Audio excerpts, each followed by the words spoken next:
Hello everyone. आज हम 8वीं कक्षा की उड़ान कार्य पुस्तिका के फेज़ 2 में इतिहास के पाठ 3 राष्ट्रीय भक्ति आंदोलन में आने वाले कार्यपत्रक को अच्छी तरह से सॉल्व करना सीखेंगे, हल करना सीखेंगे। सभी बच्चे वीडियो को शुरू से लेकर अंत तक पूरी देखें और अगर आप अभी तक मेरे चैनल पर नए हैं तो मेरे चैनल को सब्सक्राइब भी कर लें और साथ में दिए बेल आइकन को ज़रूर प्रेस कर लें। तो देखिए, शुरुआत करते हैं हम। यहाँ पर यह है पाठ 3 राष्ट्रीय भक्ति आंदोलन। इसका कार्यपत्रक 1 है। फर्स्ट क्वेश्चन है, आप किस धर्म को मानते हैं और आपके धर्म का कोई धार्मिक ग्रंथ है तो उसका नाम बताइए। तो उसका नाम बताना है बच्चों। जैसे हम हिंदू हैं तो बोल सकते हैं हम हिंदू धर्म को मानते हैं और इस धर्म का पवित्र धार्मिक ग्रंथ का नाम वेद है, गीता है, रामायण है। ठीक है। और इसी तरह से अगर आप मुस्लिम हैं तो कह सकते हैं हम मुस्लिम धर्म को मानते हैं और हमारा जो धार्मिक ग्रंथ है वो है कुरान। इस तरह से जिस भी धर्म से आप संबंध रखते हैं बच्चों, उन्हीं उसी धर्म का जो है आपको नाम लेना है, धार्मिक ग्रंथ यहाँ पर लिखना है। अब आगे सेकंड क्वेश्चन है, भक्ति क्या है, अपने विचार दीजिए। ईश्वर के प्रति अनुराग या समर्पण को भक्ति कहते हैं। इस तरह से आएगा ये क्वेश्चन। अब आगे यहाँ पर थर्ड क्वेश्चन जो है वो इसने पूछा है कि भक्ति की प्रमुख शाखाओं के बारे में बताइए। तो बच्चों, भक्ति की 2 शाखाएं हैं। एक है निर्गुण भक्ति शाखा और दूसरा है सगुण भक्ति शाखा। आगे है कार्यपत्रक 2। इसमें पहला क्वेश्चन दिया है, प्रमुख भारतीय भक्ति संत या गुरुओं के नाम तथा उनकी भक्ति का स्वरूप सगुण निर्गुण बताइए, वो बताना है। तो यहाँ पर जो है इसमें आ जाएगा कबीर हैं, जो कबीर जी वो निर्गुण भक्ति के हैं। कबीर निर्गुण, सूरदास सगुण, नामदेव सगुण, जयदेव तथा चैतन्य महाप्रभु सगुण, रामानंद निर्गुण और वल्लभाचार्य सगुण। तो इस तरह से आपको भी अपनी कॉपी में ये सब लिख लेना है। अब आगे देखिए एक बार, आगे इसने दूसरा क्वेश्चन यहाँ पर पूछा है।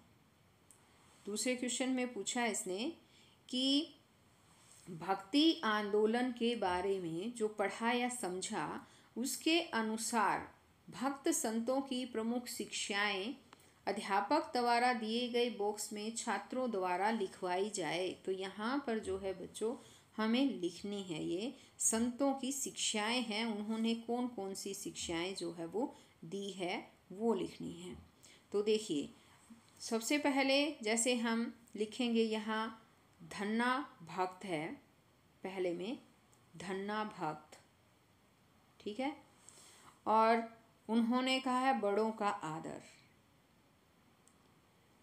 रविदास बाहरी आडंबरों का विरोध। कबीरदास इनका जो है ईश्वर सर्वव्यापक हैं, यानी सभी जगह पर हैं, कबीर जी ने ये कहा था। वल्लभाचार्य का है कि प्रत्येक वस्तु श्री कृष्ण को समर्पित कर देनी चाहिए। तो अब आगे है कार्यपत्रक 3। कार्यपत्रक 3 में दे रखा है, आप भक्ति आंदोलन के कारण धर्म में आए परिवर्तनों के बारे में कक्षा में साथियों से चर्चा करें। भक्ति आंदोलन जो है उसके कारण धर्म में जो जो परिवर्तन आए हैं वो परिवर्तन जो है उन परिवर्तनों की जो है चर्चा करनी है।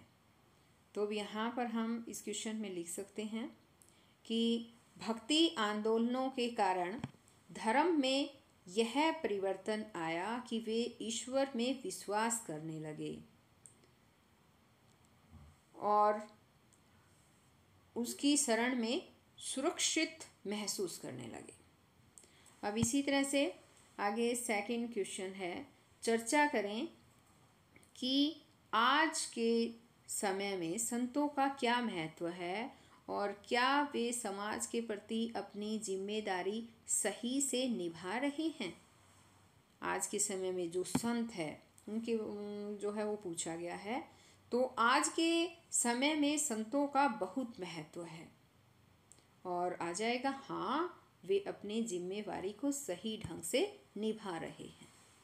आगे थर्ड क्वेश्चन है, भक्ति आंदोलन के संतों की प्रमुख साहित्य रचनाओं के नाम क्या है तथा वे किसका प्रतीक हैं। भक्ति आंदोलन के जो संत है ना, उनकी साहित्यिक रचनाओं के नाम पूछे हैं। तो नाम में जैसे रामानुजाचार्य हैं, उनकी है भाष्य, जयदेव के द्वारा लिखा गया है गीत गोविंद, कबीर की है बीजक। ये जो है आपसी समन्वय के प्रतीक हैं। किसका प्रतीक है यहाँ पर ये भी पूछा है ना, तो इसका आंसर होगा ये आपसी समन्वय के प्रतीक हैं। अब इसी तरह से आगे आ जाता है कार्यपत्रक 4 और उसमें दे रखा है रिक्त स्थान भरें। तो अब देखिए एक बार, यहाँ रिक्त स्थान भरें। इसमें कहा है इसने, पहला जो है यहाँ पर का ऑप्शन जो है वो दे रखा है कि रामानुजाचार्य डैश के उपासक थे। किसके उपासक थे?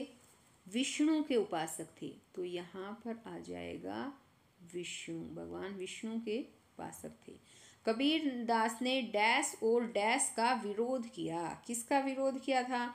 इन्होंने, कबीरदास ने जो है वो जाति प्रथा, जो जाति प्रथा है यहाँ आएगी जाति प्रथा, जाति प्रथा और बाहरी आडंबरों का विरोध किया था, बाहरी दिखावे का। ठीक है, बाहरी दिखावे का ऐसे आ जाएगा, बाहरी दिखावे का जो है इन्होंने विरोध किया था।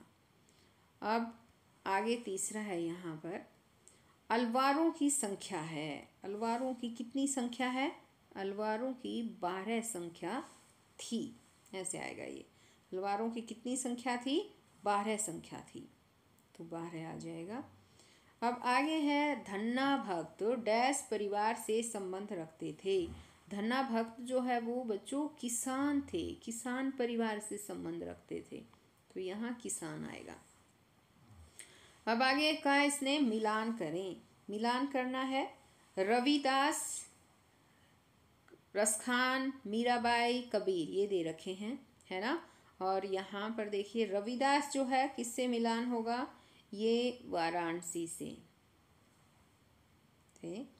रसखान जो है वो सैयद इब्राहिम, और मीराबाई, मीराबाई जो है वो सगुण भक्ति की उपासक हैं, और कबीरदास जो हैं वो निर्गुण भक्ति उपासक थे। ठीक है, इस तरह से आ जाएगा। अब आगे है कार्यपत्रक 5, और कार्यपत्रक 5 में दे रखा है कि आपके विचार से मध्यकाल में भक्ति आंदोलन के उदय होने का क्या कारण थे। तो यहाँ जो है भक्ति आंदोलन उदय कैसे हुआ वो कारण पूछे हैं। तो पहला कारण जो है इसका जाति व्यवस्था का जटिल होना, मंदिर व मूर्तियों का विनाश होना दूसरा कारण है, और तीसरा है इस्लाम का प्रभाव। आगे है 4 प्रसिद्ध मठों का पता लगाइए। इनकी स्थापना करने वाले संतों के नाम का पता लगाइए। 4 प्रसिद्ध मठों का पता लगाइए। 4 प्रसिद्ध मठ कहे हैं इसने। तो 4 प्रसिद्ध मठ में आ जाता है, एक तो है ज्योतिर्मठ, बद्रीनाथ जो है, एक है श्रृंगेरी मठ रामेश्वरम में, एक है शारदा मठ द्वारका धाम, और गोवर्धन मठ है पुरी में।